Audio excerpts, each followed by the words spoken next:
Selamünaleyküm arkadaşlar. İşte burası bizim ırmak. Daha önceki videolarda izlediyseniz mutlaka burayı tanıyor olabilirsiniz. Şurada göl var, orada yüzüyorum. Şimdi ben kendi tecrübeme dayanarak traktör nasıl kullanılır bilgim dahilinde konuşacağım. Traktörlerin ilk çalıştırma ısıtmalılar var. Mesela Fiat A640'dan örnek verirsin. Kontağı açarsın. Marş anahtarı farklı onun. Yarım çevirdiğinizde zaman, sol tarafa yarım çevirdiğiniz zaman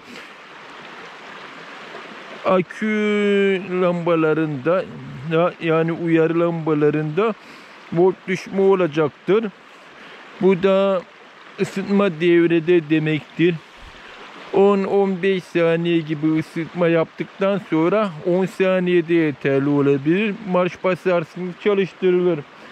Ve soğuk havalarda rolantide eğer yük vs bir şey yoksa traktörü çalıştırın. Düşük viteste devam edin. Az bir gaz vererek devam edin. Motor böylelikle ısınır. Rolantide durduğu yerde bu traktörlerin motoru ısınmaz. Çok uzun süre çalıştırırsanız anca ısınır. Bu süreçte de motor zarar görür. Daha hızlı çalışması için rampa yukarı değil de rampa aşağıya da düşse yol çalıştırırsınız.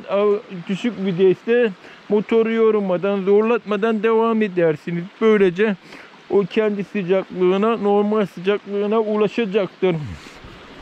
Traktörlerinizi çalıştırmadan önce eğer bir hafta veya bir ay gibi bakmadıysanız yağ seviyelerini kontrol edin. Su seviyesinde mutlaka bakın. Hatta daima antifrizli kullanın. Yaz da olsa, kış da olsa traktörünüz daima antifrizli olsun. Enes, burada su sesi çok mu? Yok mu? Beni duyabilirler mi? Tamam. Traktörü çalıştırırken koltuğa oturduğunuz zaman marş basacağınızdan vitesi boşlarsınız. Zaten kuyruk mili doluyken marş basmıyor yenilerinde. Eskilerinde kuyruk mili doluyken marş basabilir. Vites tarafından eklemeler falan yapıyor. Eğer arkada makine vs varsa mutlaka kuyruk miline dikkat ediniz. Kuyruk milini boşlarsınız. Ondan sonra vites boş da olsa daima debriyaja basmadan kesinlikle çalıştırmayın. Bunlar da takviye olduğu için motorun şanzımanın çevirmesi ya motorla birlikte şanzıman da dönmesi gerektiğinden marş motoruna ağırlık binecektir. Bu da hem marş motorunuzu yorar hem de genç çalışmaya sebep olur. Marş motorunuzun ömrünü kısaltır. Hatta akünün de ömrünü kısaltabilir. Bu sebeple taksilerde, minibüslerde, otomobillerde hangi araçta olursa olsun otomatikler hariç debriyajına mutlaka basarak çalıştırın. Bunlardan böyledir, yani hangi araç olursa olsun bu şekildedir. Bir de bunlarda 4 çeker olmayanlarda diferansiyel kilidi olanlar var. Bazı traktörlerde bekleyin. Bazı traktörlerin diferansiyel kilidi altına takoz koyuyorlar, bağlıyorlar.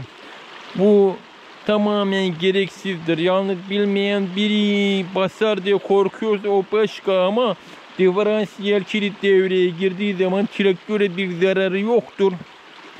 Sadece virajlı yerlerde dönmesi zorlaşır ama virajı alır. Zor alır ama dönmesi zorlaşır dediğim gibi. Diferansiyel kilit nerelerde kullanılır? Ben önce dükkana açmadan önce traktör çok kullandım. Rampa aşağı gerek rampa yukarı diferansiyel kilidini çokça kullandım. Römork yüklüyken remork boşken yukarıda aşağıda olsa diferansiyel kilidi. Mesela şurada bir rampa var. Hafif virajı var. Burada bastion çıkıyorum. Diferansiyel kilidin çıkana kadar da hiç salmıyorum. Şimdi o yolda bazı yerler şöyle kayalar var. Bakın kayalar. Bir teker o kayaya geldiği zaman eğer ağır yük varsa o kayaya gelen teker patinaj yapacaktır. Ağır yüklü, remorklu vs traktör ağır yüklüyse hemen duraklama yapacaktır patinaj çekince. Ondan sonra kalkması zorlaşacaktır. Bu yüzden diferansiyel kilidine bastığınız zaman kaya üzerine gelen tekerle toprakta olan teker birlikte döner ve daha kolay çıkar. Duraklama yapmazsa o rampayı çıkmış olursunuz. Bu işlemi bizzat denedim. Bir de babamla tuğla yüklemiştik. Bizim öbür tarafta rampa var. Onlar ayrı buzlar vardı. Traktörle denedi, gitmedi. Ben de babama diferansiyel kilidine basman lazım. Basmıyor, ne tek frenle yapıyor ya. O da "Aa, sen yap" dedi. Kızdı ama biraz. Neyse ben de aldım.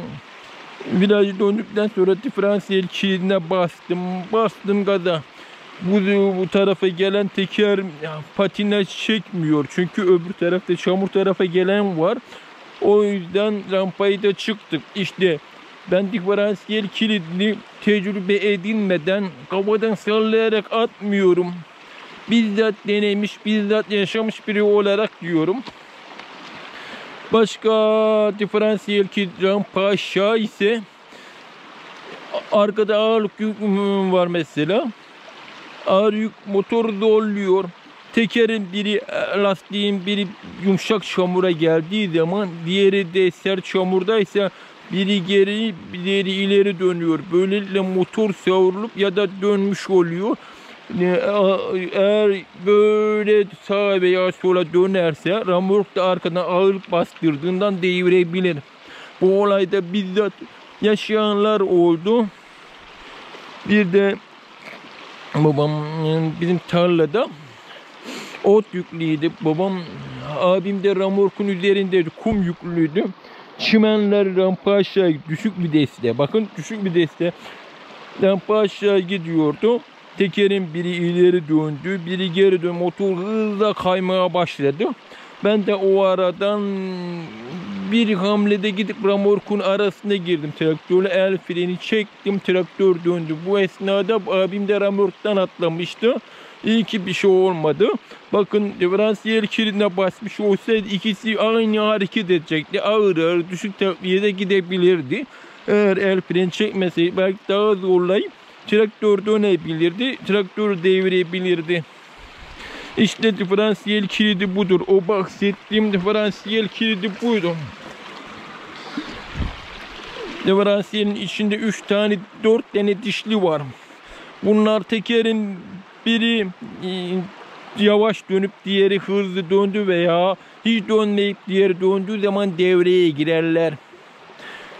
Çok patinaj yaptığı zaman o dişler devreye girer. Aşırı zorlattığın zaman o dişler ısınıyor. İstavrit mili var. O aşınıyor, bazen de kesiyor. Çünkü bu istavrit milini kesen diferansiyellerden bizzat yaptım. 640 mesela, 445 fiyat, 640 bunları yaptım.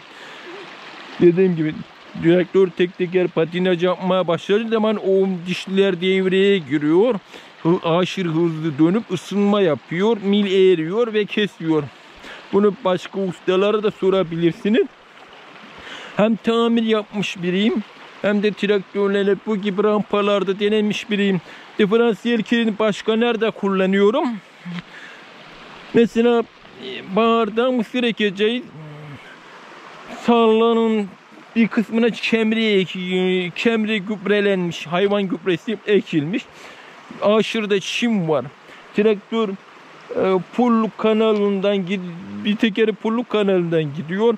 Gittiği zaman sabah normal batmada patinaj çekiyor. Pulluk tarafında olmayan sol teker patinaj çekiyor. Bunu engellenmenin yolda yine diferansiyel kilidine düşüyor. Eğer gübreliyse veya yavaş gidiyorsanız, gübreliyse, bir de kayalar, taşlıklar varsa o tarlada diferansiyel kilidine basarsınız. Pulluk kısmından giden tekerin yardımıyla patinaj etmeden, duraklamadan tarlayı sürebilirsiniz. Sizce sürülmez mi? Bu şekilde de bizzat tarla koştum.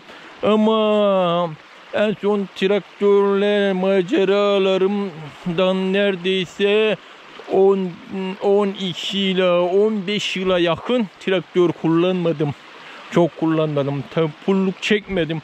Pulluk işlerini babam traktör emanet alıp bizim tarlada yapıyordu kendisi. Benim ise vaktim olmuyordu. Şimdi çokça vaktim oluyor. Hatta kendi traktörümüz var değil mi Enes? Var mı? Arkadaşlar bir de kanalımda neden pulluk takmıyorsun ekipmanlar neden diyor. Traktör yeni aldım. Peşinat verdim. Şu anda tam bir nakitim yok. Ve de işlerimde yoğunluk olduğu için gidip malzeme alamıyorum. Mesela vakitte yok, sele alabilirim, arkaya sepet alabilirim. Ama bunu ben yapayım diyorum. Şimdi alırsam sen neden yapmadın derler. Şimdi yapamadığım için de yoğun olduğum için yapamıyorum. İleride ramört de düşünüyorum. Pulluk da düşünüyorum. Tarlalarımız, terk edilmiş tarlalarımız vardı. Sahip çıkılmaya bahsetmiştim. Artık bu sayede o tarlalara da sahip çıkarız değil mi? Çıkar mıyım? Sen neye basıyorsun şu anda? Onlar ne işe yarıyor? Fren mi? Bunları ayırmışlar bunları.